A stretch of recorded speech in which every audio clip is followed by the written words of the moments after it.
Segui a paz para com todos e a santificação sem a qual ninguém verá o Senhor. Nós estamos falando sobre como se levantar de um período de enfermidade espiritual, de um declínio, de uma frieza espiritual. Este versículo segue falando sobre isso. Segui a paz com todos e a santificação sem a qual ninguém verá ao Senhor. Bem, porque aqui, neste versículo 14, há tremendo auxílio para nós. É por isso que ele está no mesmo contexto. Às vezes nós quebramos os versículos como se eles estivessem falando sobre doutrinas e realidades diferentes. Mas aqui está no mesmo contexto.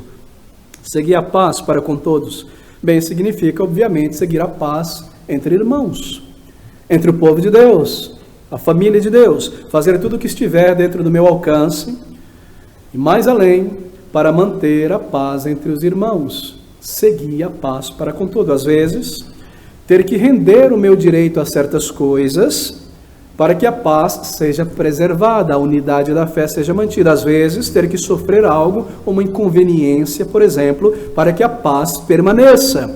Ou suportar a fraqueza de um irmão com paciência, um irmão mais imaturo, porque ele está crescendo, ela está crescendo, e eu desejo ver o crescimento desta irmã. Assim, suportar certas dificuldades com amor espiritual, fazer tudo o que for necessário, meu irmão, minha irmã, tendo em vista a unidade da fé. Você faz isso, eu vou falar alguma coisa, estou pronto a falar alguma coisa, eu me lembro do contexto maior, a unidade da fé, a unidade do povo de Deus. Talvez eu não deva dizer isso, talvez não em público, talvez pessoalmente com este irmão, talvez eu deva absorver essa dificuldade, deixar para depois, conversar e ver amadurecimento espiritual. Eu não estou falando aqui sobre confrontar heresias, eu não estou falando aqui sobre confrontar lobos vestidos de ovelha, eu não estou falando aqui sobre cessar a fofoca, eu estou falando aqui sobre sabedoria para manter os laços e a unidade da fé. Coisas que nós poderíamos sofrer, a perda, enfrentar uma inconveniência para manter o laço da fé. Significa isso, meu querido irmão.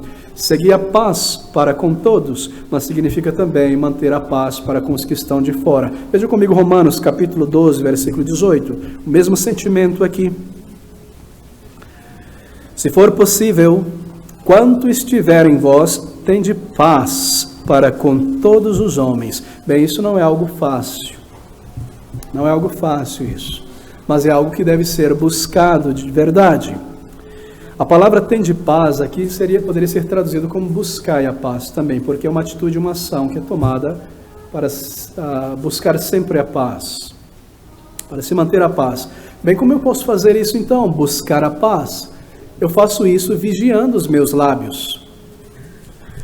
Controle as suas paixões quando algo é feito contra você que inflama a velha natureza. Assim eu busco a paz, eu exerço autocontrole.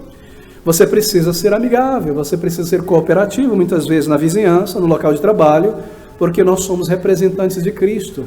E assim, quando alguém inflama a sua velha natureza, você precisa buscar a paz, porque você é um representante de Cristo Jesus, que é o príncipe da paz. Buscai a paz para com todos, diz a palavra de Deus, mas a velha natureza está lá, não é verdade?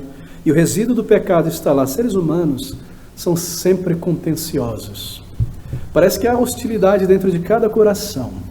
Você vê isso o tempo todo, sente isso o tempo todo. Criticismo, desprezo, falando nas costas da pessoa, criticismo, maledicência. E as pessoas estão constantemente falando mal umas das outras, jogando lama umas das outras e pichando a reputação uns dos outros. É tão triste você ver isso na televisão, na rua, no ponto de ônibus, em todo lugar. Isso não deveria existir entre o povo de Deus.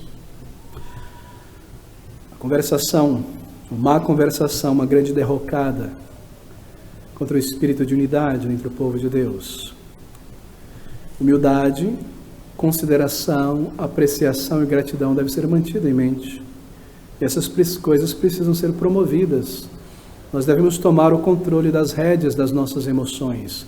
Quão absurdamente infantil e triste é ver homens e mulheres adultos que por causa de algo que não lhe satisfez, começa a falar alto e a falar mal no povo de Deus e resmungar entre o povo de Deus. Não gostei disso, isso, e por que isso, e quando vai ser? Que coisa triste, absurda. Eu me esqueço do contexto da igreja, do Deus vivo, e o meu ego se levanta diante disso. Ó, queridos amigos, a conversão é uma grande derrocada nessa atitude absurda, porque a humildade na conversão instilada dentro de nós e consideração e apreciação, e essas coisas precisam ser mantidas, elas precisam ser promovidas, buscadas. Buscai, diz a palavra de Deus, a paz, segui a paz para com todos. E quando as pessoas reagem de uma maneira irrazoável no trabalho, hostil, eu preciso me lembrar disso. Essa pessoa não é convertida. Eu me lembro disso. Essa pessoa está agindo desta maneira porque ela não experimentou regeneração em sua alma. É por isso que eles agem assim. E um dia eu era assim. Às vezes eu quero me esquecer disso, mas talvez eu era pior do que essa pessoa. E ainda hoje, às vezes, eu me comporto dessa maneira. E nós sufocamos a ira e a amargura e o desdenho também pelas outras pessoas. E você se lembra que tem um testemunho a ser mantido, e você se recorda do que o Senhor fez por você e as tuas falhas, e como Ele teve paciência com você. Estas palavras estão aqui. Segui a paz com todos, com todos.